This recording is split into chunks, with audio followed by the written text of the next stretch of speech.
Kekerasan seksual terhadap anak di bawah umur kembali terjadi di Bogor, Jawa Barat. Seorang balita berusia 2 tahun 2 bulan menjadi korban perkosaan dan pembunuhan yang dilakukan oleh tetangganya.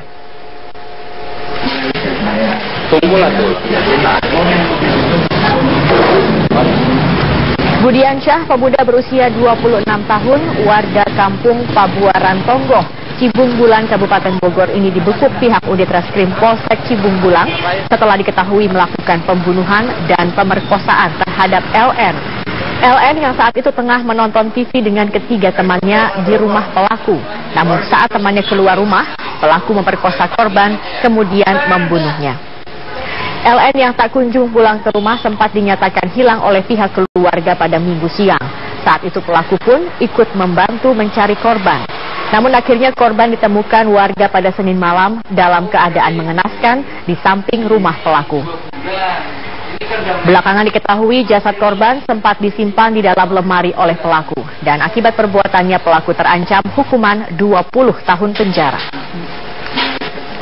Tunggulah tuh orang yang bersama sudah kita amankan. Nah, saat ini sedang dilakukan proses penyidikan. Ya, saudara BD mengakui perbuatannya telah melakukan pemerkosaan terhadap seorang anak berumur 2,5 tahun bernama. Orang tua korban tak menyangka mata wayang mereka berakhir tragis di tangan tetangganya. Orang tua korban berharap pelaku dihukum seberat-beratnya. Bapak tidak menyangka kalau pelaku sendiri sama sekali tetangga sendiri ya? Sama sekali ya. Karena ya orangnya baik, dengan saya baik. Kalau bapaknya saya kenal baik, ada di dalam kenal baik. Tapi kalau pelaku yang Budi itu, yang lajang itu, saya nggak kenal. Baru tahu juga kemarin-kemarin itu. Itu anaknya Pak Ane. Ya, anak nomor 1. Pak, ini kan pelaku ditangkap ya Pak. Ya, apa harapan Bapak? Oh, saya minimal 3 yang saya tahu, minimal 3 pasal. 1, perlindungan anak. Ini sana sangat belia. 2 tahun 2 bulan ya. Yang kedua, pembunuhan. Yang ketiga, pelecehan seksual atau pemerkosaan, Pak. Minimal setahu saya 3. Mungkin polisi bisa nambah lagi. Jadi Bapak mau ini diproses secara hukum yang berat. Oh iya Pak, yang berat. Kalau sekarang lagi rame-ramenya kebiri itu. Kasus kembali terjadi di tanah air setelah kasus yang menimpa YY di Bengkulu. Kini kejadian yang sama menimpa seorang balita yang masih berusia 2 tahun. Langkah tegas pemerintah pun ditunggu untuk mengantisipasi terulangnya kekerasan seksual terhadap anak. Lagi dan lagi kekerasan seksual terhadap anak terjadi di tanah air. Setelah masyarakat digemparkan dengan kasus pemerkosaan dan pembunuhan YY, seorang siswa SMP di Rejang Lebong, Bengkulu oleh 14 pelaku, kini balita berusia 2 tahun 2 bulan di Cibung Bulang, Bogor, Jawa Barat, menjadi korban kekerasan seksual oleh tetangganya sendiri. LN saat itu tengah menonton TV dengan ketiga temannya di rumah pelaku. Namun saat temannya keluar rumah, pelaku memperkosa korban kemudian membunuhnya. LN yang tak kunjung pulang ke rumah sempat dinyatakan hilang oleh pihak keluarga pada Minggu siang. Namun akhirnya korban ditemukan warga pada Senin malam dalam keadaan mengenaskan di samping rumah pelaku. Belakangan diketahui jasad korban sempat disimpan dalam lemari oleh pelaku.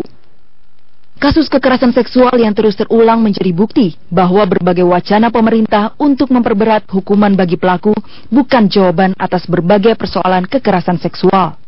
Korban dan keluarga korban serta warga Indonesia lainnya berharap pemerintah segera mengeluarkan solusi jitu, bukan menambah wacana seperti yang disampaikan Kapolri Jenderal Badrodin Haiti. Ada beberapa alternatif negara lain yang menggunakan gelang yang ada chipnya itu terhadap kejahatan-kejahatan pedofilia, sehingga mereka kalau itu termonitor, sehingga kalau mendekati sekolah, mendekati itu sudah termonitor oleh polisi, sehingga diingatkan gitu. Nah, apakah itu juga mau digunakan atau yang lain gitu.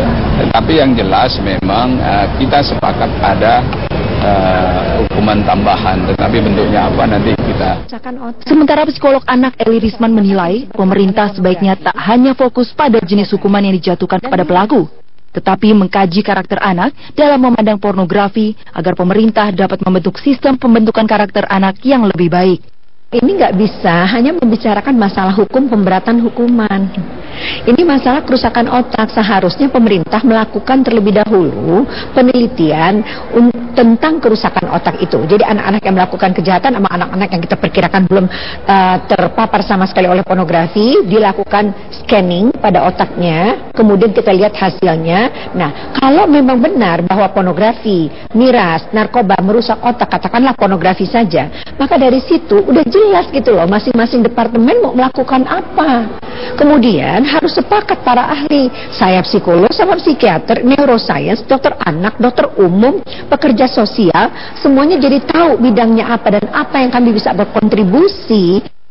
Kini masyarakat menunggu langkah tegas pemerintah untuk memberikan hukuman yang tepat bagi para pelaku kekerasan seksual terhadap anak, serta langkah untuk mencegah tindakan yang sama. Tim Liputan Metro TV. Akan kembali tercoreng kasus kekerasan seksual pada siswa yang dilakukan oknum pengajar sendiri. Di Karawang, Jawa Barat, ratusan warga mengepung sebuah sekolah karena diduga salah satu oknum guru melakukan pelecehan terhadap sejumlah siswanya. Sementara di Ambon, seorang kepala sekolah dilaporkan ke polisi karena melakukan kekerasan seksual pada salah seorang muridnya. Ratusan warga mendatangi gedung Sekolah Dasar Negeri Teluk Jaya 2 di Kecamatan Pakis Jaya, Kabupaten Karawang, Jawa Barat.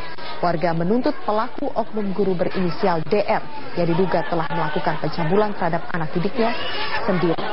Terungkapnya kasus ini bermula saat korban mengadu kepada orang tua menjadi korban kekerasan seksual. Hal tersebut terbukti setelah korban menjalani pemeriksaan kesehatan di rumah sakit. Kini korban mengalami trauma dan tidak pernah keluar rumah. Rencananya keluarga korban akan melaporkan peristiwa tersebut ke pihak kepolisian. Kejadian serupa diduga juga dialami sejumlah siswa kelas 5. Ratusan warga menuntut agar menutup sekolah tersebut apabila oknum tersebut tidak dikeluarkan dari sekolah.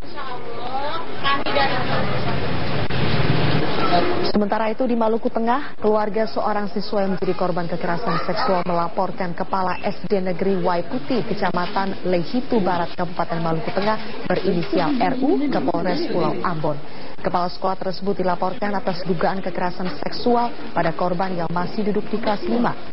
Korban yang berusia 10 tahun mengaku hal tersebut terjadi di ruang kerja pelaku dan berulang kali. Pelaku mengancam akan membunuhnya serta mengeluarkan korban dari sekolah bila melaporkan kasus tersebut ke keluarga. Pihak keluarga berharap polisi dapat mengusut kasus ini hingga tuntas. Sementara polisi kini telah menetapkan kepala sekolah tersebut dalam daftar pencarian orang. Republik Indonesia Kofifa Indar Parawansa memastikan ke-14 pelaku pemerkosaan dan pembunuhan terhadap Yuyun, gadis di bawah umur di Rejang Lebong Bengkulu, karena terpengaruh pornografi dan minuman keras. Menurut Kofifa, setelah dirinya bertemu langsung dengan pelaku, mereka mengaku sering menonton pornografi dengan alasan diajak orang dewasa. Kofifa pun mengingatkan untuk para ahli jangan hanya menyimpulkan dengan teori, namun harus bersifat faktual. Kita tidak pada berteori pada tataran ini, tapi saya tanya langsung, itulah jawaban mereka. Maka saya sampaikan nanti yang menjadi pemicu kemungkinan perilaku sampai menimbulkan kejahatan seksual pada kasus adalah pornografi dan miras. Jadi sebaiknya tanya kepada pelakunya, kita tidak. Pemirsa, informasi tadi sekali untuk mengetahui bagaimana perkembangan dari penyelidikan kasus pemerkosaan massal terhadap remaja 19 tahun di Kota Manado. Kita akan langsung bergabung melalui sambungan Skype dengan Kabid Humas Polda Sulawesi Utara AKBP Wilson Damanik di Manado, Sulawesi Utara. Halo, selamat pagi Pak Wilson. Ya, selamat pagi pemirsa Metro TV. Ya Pak Wilson, sebenarnya bagaimana nasib dari laporan kasus pemerkosaan yang dilaporkan oleh keluarga korban saat ini?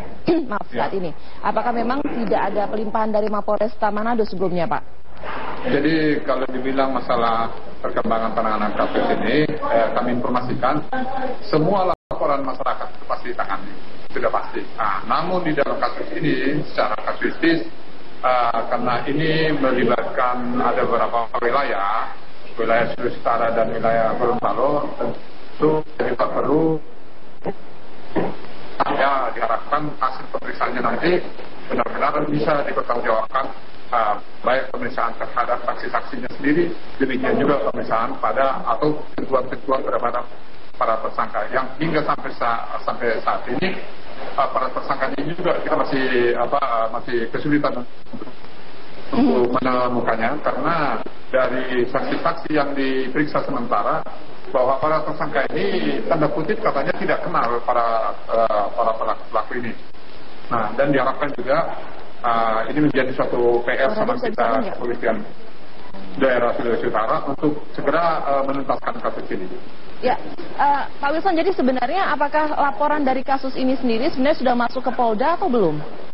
Ya, jadi perkembangan terakhir kami cek, ternyata kasus ini sudah masuk ke Polda, dan sekarang ini juga sementara kita sebenarnya ada lagi gelar kasus ini sampai di mana penanganan kasusnya, tapi karena ada undangan dari rekan media Metro, kami meluangkan waktu menyampaikan perkembangan terakhir. Ya, sejauh ini proses dari penyidikan dan koordinasi dengan penyidik Mapolresta sendiri bagaimana, Pak? Ya, jadi kalau misalnya koordinasi dalam hal proses penyidikan sebenarnya tidak menjadi kendala. Namun di sini yang menjadi kita garis bawahi bahwa pemeriksaan terhadap saksi-saksi di sini, baik saksi korban sendiri maupun saksi-saksi yang mengetahui ini mungkin tulisan tersangka yang dua orang yang membawa si saksi korban ini ke wilayah Bolang Modo. Ini sementara kita dalami dan kita pajak. Jadi dengan kata lain kalau ada dugaan penyidikan kasus ini mandek, apakah benar, Pak?